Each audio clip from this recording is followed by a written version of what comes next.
প্রচন্ড ব্যথা করতেছে। আজকে যে দুর্ঘটনাটা ঘটেছে এটা জানানোর জন্য আমাদেরকে গতকালকে থেকে আমরা মাঠে ঢোকার কিছু প্রস্তুতি আমাদের ছিল, এই জন্য যে মাঠে অনেকগুলো কাজ করতে হবে, আমাদের জোরের সময় হয়ে গেছে 20 তারিখে, তার আগে অনেকগুলো জিনিস তৈরি করতে হয়। তো আমাদের কিছু সাথী গিয়ে মাঠে এই জন্য যাবে যে তারা কি কি রিপেয়ার করতে হবে, কি কি ঠিক করতে হবে, এটা দেখার আমাদের চিন্তা ছিল। আমরা সরকারের বিভিন্ন জায়গার মধ্যে কথা বলেছি যে কিছু লোকজন গিয়ে পুরো দেখতে আসবে।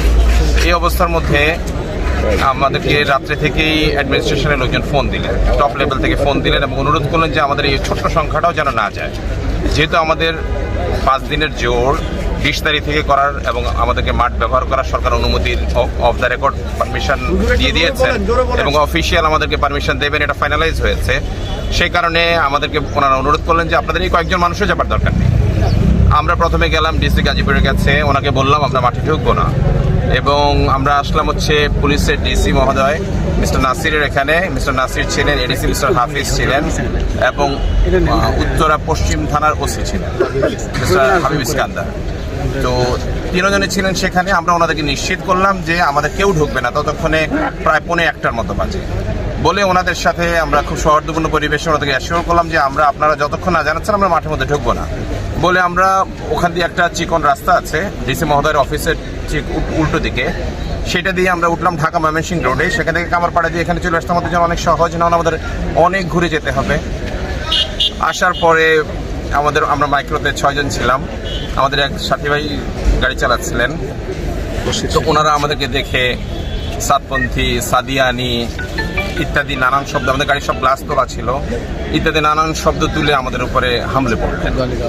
তবলিগের সাথে ছিলেন সবাই, হাতে লাঠি ছিল, আজে বাজে কথা বলছিলেন। তো আমরা তো ভেতরে খুব আতঙ্কিত হয়েছিলাম। খুব অবাক হয়ে দেখলাম যে 60-65 বছর বয়সের এমন লোকজনও ভীষণ রকমভাবে পুরো হামলে পড়লেন আমাদের গাড়ির উপরে। আমি কিন্তু এক্স্যাক্টলি যা ঘটেছে, যেহেতু আমি গাড়ির ভেতরে ছিলাম, আমি প্রতিটা শব্দ সঠিক বলার চেষ্টা করছি। তো ওনারা একদম হামলে পড়লেন আমাদের উপরে, লাঠি দিয়ে বাড়ি দিতে থাকলেন, ঢিল মারতে থাকলেন, আজে বাজে গালি দিতে থাকলেন, ভেতরে কে কে আছে খুব দেখার চেষ্টা করলেন।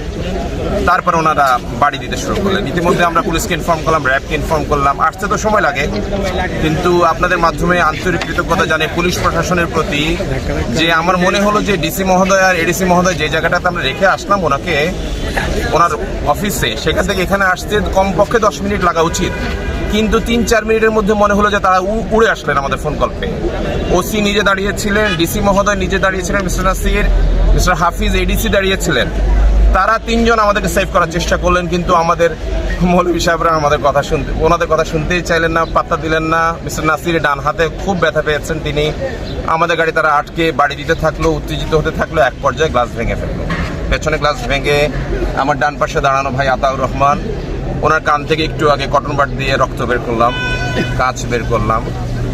পেছন থেকে ওনাকে লাঠি দিয়ে মারলো, বয়স্ক লোকজন মারলো, কিছু ছাত্র ছিল, অল্প কিছু ছাত্র ছিল, তারা মারলো। ওখান থেকে গাড়ির গ্লাস ভেঙে ফেললো, চারপাশে করলো, উপরে পিটাতে শুরু করলো। তো এই অবস্থার মধ্যে পুলিশের ফোর্স বেশি ছিল না, ওনার স্টপ 3 জন ছিলেন, আর জুনিয়র লেভেলে 5-7 জনের বেশি ছিলেন না, থাকার কোনো কারণও নেই সেই জায়গার মধ্যে। তো তারপর ওনারা আমাদেরকে প্রায় জোর করে গাড়ি টার্ন করাতে যাবেন, এই অবস্থার মধ্যে তারা বিরাট ইট নিয়ে ড্রাইভারের পাশের সিট বাড়ি দিয়ে ভেঙে আমাদের ড্রাইভার বশির ভাই, ড্রাইভার তো না আমাদের স্টাবলিকের সাথে, ওনার নিজের গাড়ি, বশির ভাই গাড়ির মালিক, উনি ওনার গাড়িটা পুরো ভেঙে ফেললো, ডান দিকে গ্লাসটা ভেঙে ফেললো, ওনার মাথাটা থেতলে দিয়েছে। উনি এখন এই অপারেশন থিয়েটারে ছিলেন, মাত্র হয়তো অপারেশন এতক্ষণে শেষ হয়েছে। ওনার কান ফেটে গেল, রক্তের সয়লাভ হয়ে গেল। আমরা যান বাঁচানোর জন্য খুব স্পিডে উনি গাড়ি চালালেন। আমরা তখন ফ্লাইওভারটার মধ্যে উঠলাম, কিছু দূর উঠে উনি পড়ে যাচ্ছিলেন। সৌভাগ্যক্রমে আমি গাড়ি ড্রাইভ করতে জানি, সেখানে আবার পেছনে আতঙ্কের সাথে তাকাচ্ছি ওরা ছুটে আসছে কিনা। তো উনি নামলেন, আমি গাড়ি ড্রাইভ করে তারপরে এখানে এসেছি, ওনাকে হাসপাতালে নিয়ে গেছি। আমাদের বলার কথা হচ্ছে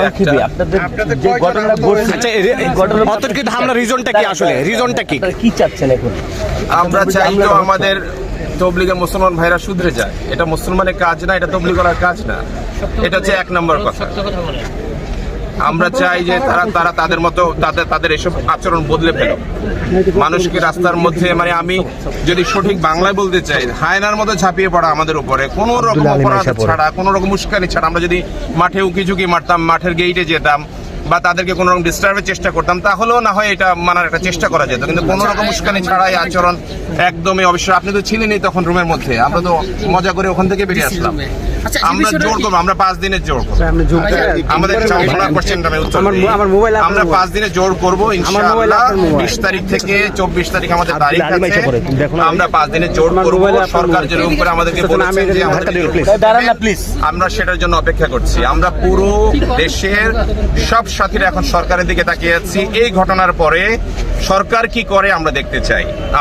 আমরা কোনো রকম অকারেন্স করব না, আমরা অন্যদের মতো উচ্ছৃঙ্খলতার কিছুই করব না। আমরা দেখতে চাই সরকারের প্রতিটা ক্ষেত্রে আমরা সম্মান রেখেছি। সরকারের অনুরোধে আমরা কয়েকজন রেখে করতে যেতাম, কি কি লাগবে না লাগবে আমরা সেটাও করিনি, এবং সেটা জানাবার জন্য সরেজমিনে গেছি তাদের নিশ্চিত করার জন্য যে কেউ ঢুকবে না। এক তো আমরা 5 দিনের জন্য ইনশাআল্লাহ করবো, কারণ সরকার আমাদের পারমিশন দিয়েছে। 2 নম্বর, এটার ব্যাপারে আমাদের যে সাথী আহত হয়েছেন ভয়াবহ রকম ভাবে, তার অবস্থা তো অ্যাকচুয়ালি আমি এখনো জানি না। অপারেশন থিয়েটারে ঢুকে নিয়ে গেছে ইমার্জেন্সি, ওই ব্যাপারে আইনানুগ ব্যবস্থা গ্রহণ করা হবে। আর বিনীত কথা হচ্ছে, আমাদেরকে দুর্বল ভাবার কোনো প্রয়োজন নেই, কিন্তু আমরা উচ্ছৃঙ্খল নই, আমরা খারাপ মানুষ নই, আমরা ভালো মানুষ। আমরা সরকারের দিকে তাকিয়ে আছি। 5 দিনের জোর আমরা ইনশাআল্লাহ টঙ্গী ময়দানি করবো। এখানে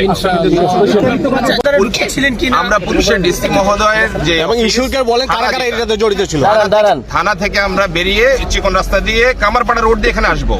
আমরা তখন ঢাকা ময়মনসিংহ রোডে, ওই রোডের উপরে আমাদের গোনার আটকে দিয়েছে। শুধুমাত্র আমাদেরকে চিনতে পেরেছে না, চেনার কোনো কারণও নেই।